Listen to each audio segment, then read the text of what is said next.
Fala galera, tudo tranquilo com vocês? Bom gente, nessa aula a gente vai dar continuidade aos nossos conteúdos, né? Com foco principalmente lá no Enem, né? Estamos aí na reta final, certo? E vamos falar hoje sobre óptica, certo? Então, essa palavra óptica não é uma palavra muito longe da nossa realidade, né? Da realidade de vocês, certo? Mas muitas vezes a gente não sabe, né? De que trata esse ramo da física. Então é isso que eu quero mostrar para vocês hoje, né? O que trata esse ramo da física e também quais são os principais fenômenos, né, relacionados com a óptica, certo? Então, quando nós falamos em óptica, existem dois tipos de óptica, né? Tem a óptica geométrica e a óptica física. Bom, então o que a gente vai falar nessa aula de hoje é sobre a óptica geométrica, tá bom? Então, como o próprio nome já sugere, né, geométrica está relacionado com a geometria.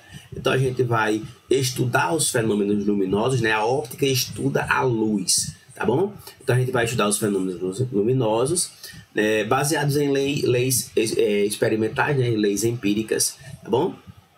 E a explicação que é dada a esses fenômenos, né, ela vai ser dada principalmente de acordo com a geometria, tá certo? Então, a ferramenta que a gente vai utilizar para explicar esses fenômenos luminosos é exatamente a geometria. Por isso o nome óptica geométrica. Ou seja, a gente não vai considerar a natureza física da luz, né?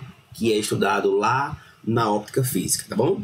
Então, primeiro a gente vai entender o que são raios de luz, né? Então, raios de luz nada mais são do que linhas, certo? Linhas que representam direção e sentido de propagação da luz, certo?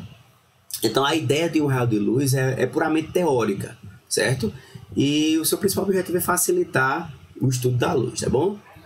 Então, olha só, para a gente entender o que seria esse raio de luz, né, a gente vai imaginar que a luz se propaga em linha reta, né, que é bem intuitivo isso, né? Então, aqui eu tenho uma fonte de luz, né, e aqui eu tenho esses raios de luz, tá bom? Novamente aqui, ó, um outro feixe de luz, né? E essas linhas estão representando os raios de luz, tá bom? Muito bom. Então, olha só, os feixes luminosos, né, também conhecido como pincéis luminosos, eles podem ter três tipos de classificação. Eles podem ser convergentes, né? A palavra convergente dá a ideia de convergir, né? Chegar em algum lugar. Então, eu tenho aqui os raios de luz, ó.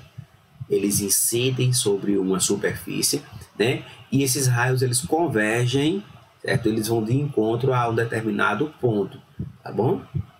Nós temos também os raios que são divergentes, né? Divergir é espalhar, tá certo? Então, eles saem de um ponto e eles se espalham, né? Eles divergem. E temos ainda os raios cilíndricos, né? Que eles permanecem paralelos, tá bom? Como vocês podem ver aqui nessa outra imagem. Beleza, então vamos falar sobre fontes de luz, né? Então nós temos alguns exemplos de fontes de luz, né? O que seria uma fonte de luz? São corpos capazes de emitir luz, né? Nós sabemos que existe a fonte de luz primária e a fonte de luz secundária. Alguns corpos emitem luz, outros corpos refletem a luz que recebem de outros corpos, tá certo? E as fontes de luz podem ser classificadas em fonte de luz primária, né? Que são aquelas que emitem luz própria, certo? Que podem ser incandescentes, né? Quando emitem a luz de altas temperaturas, como por exemplo o sol, a chama de uma vela, a lâmpada de filamento. Então, nós chamamos de fontes de luz incandescentes, né? Por isso que tem aquelas lâmpadas antigas, lâmpadas incandescentes que aquecem, né? Nós temos ainda as luminescentes, né? Que são aquelas que emitem luz a baixas temperaturas, né? Incandescentes a altas temperaturas. As luminescentes a baixas temperaturas, certo? As fontes de luz primárias luminescentes, elas podem ser fluorescentes ou fosforescentes, tá bom? Qual seria a diferença? Então, olha só, as fluorescentes, elas emitem luz apenas enquanto dura a ação do agente excitador. Por exemplo, as lâmpadas fluorescentes. Já as fosforescentes emitem por um certo tempo, há uma demora maior. Então, mesmo após ter acabado, né, a ação do excitador, né, que pode ser, por exemplo, um gás, ela ainda continua, tá certo? Um pouquinho. Então, nessas fontes de luz, a energia radiante é proveniente de energia potencial química. Por exemplo, interruptores de lâmpadas e ponteiros luminosos de relógios. Vamos ver alguns exemplos, né? Fonte de luz fluorescentes, né? É muito comum, a gente já viu esse tipo de lâmpadas, né? Fontes de luz fosforescentes, né? Do ponteiro do relógio, então eles demoram um pouquinho de tempo maior. E temos aí as incandescentes, que são aquelas luzes antigas, né? Que estão em desusos, tem um filamentozinho lá de tungstênio de incandescência, bom, e altas temperaturas. Então, falamos das fontes de luz primárias, né, aquelas que emitem sua própria luz. Vamos falar agora das secundárias, ou seja, aquelas que refletem a luz de outros objetos, certo? Exemplos, a Lua, né, a Lua não tem luz própria. Aquela luz que a gente vê da Lua é exatamente o reflexo da luz do Sol, né? Cadeiras, roupas, os objetos de um modo geral, eles não têm luz própria, né? Eles refletem a luz de outros corpos, fontes de luz primárias. Nesse caso, esses corpos são fontes de luz secundárias. Bom, nós temos, de acordo com as fontes secundárias, elas podem ser de 3 tipos. Elas podem ser opacas, transparentes ou translúcidas, né? As opacas seriam quem? Né? As opacas seriam aquelas que impedem a passagem de luz. Por exemplo, uma parede, né? A luz ela bate aqui nesse corpo e ela não passa para o outro lado, certo? Nós temos ainda as transparentes, né? Que deixam atravessar totalmente a luz, certo? Então a luz ela bate e ela passa totalmente, né? Então, por exemplo, os vidros, certo? E os translúcidos, né? São aqueles que deixam atravessar parcialmente a luz, certo? Então, aqui, na verdade, houve uma troca, né? Esse aqui é transparente e esse é translúcido, né? Esse aqui não passou totalmente, né? Os raios de luz, um voltou, tá certo? Aqui embaixo, esse terceiro, todos passaram. Então, imagina aqui o vidro fosco, né? Que é um meio translúcido, e aqui um vidro, aquele vidrozinho totalmente transparente, né? Que a luz passa totalmente, tá bom? É muito importante a gente falar também da velocidade da luz no vácuo, né, que é uma constante muito importante na física, certo? Como nós sabemos, né, a luz do Sol ela chega até a Terra, né? Isso acontece de maneira muito rápida, né, porque ela atinge uma velocidade altíssima, né? Que esse valor aí, 3 vezes 10 a quinta quilômetros por segundo, ou 3 vezes 10 a oitava metros por segundo, ou seja, 300 milhões, né, de metros por segundo.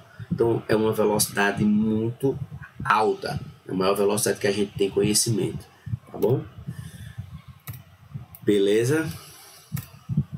Então, olha só, ouve-se muito falar em ano-luz, né? Muita gente não ouve falar de ano-luz, mas muitas vezes não sabe de que trata, né? Na verdade, é uma unidade de distância na astronomia, né? Na astronomia, tudo é muito distante, tudo é muito, né?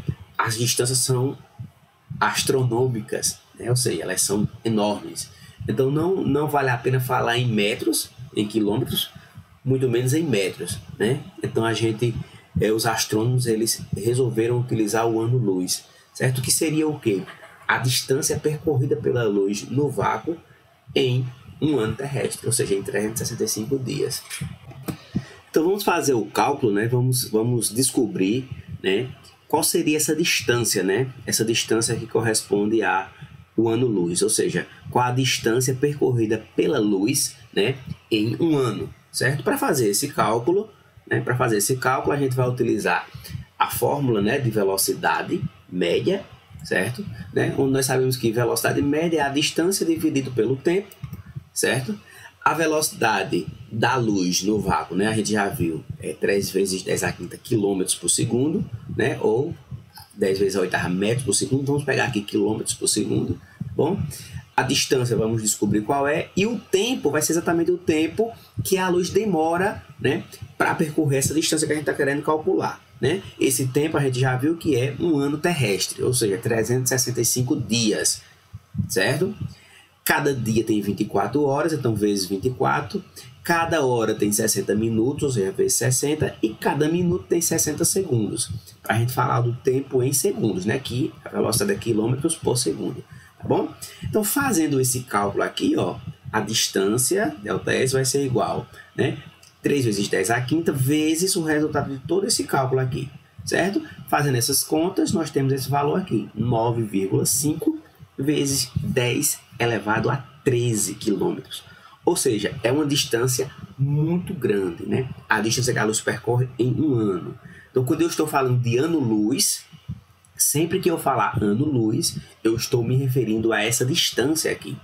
Então, vocês percebem que é um valor muito alto, né? Então, quando a gente fala, por exemplo, a distância entre galáxias, a gente fala de ano-luz, tá bom? Que é esse valor aí muito grande, como vocês estão vendo. Bom, então eu posso dizer isso de maneira geral, que um ano-luz é exatamente 9,5 vezes 10 elevado a 13 quilômetros, tá bom, gente? Beleza? Então, a gente vai ficando por aqui nessa aula. Na próxima aula a gente continua falando de outros fenômenos relacionados com a óptica geométrica, tá bom? Beleza? Bons estudos!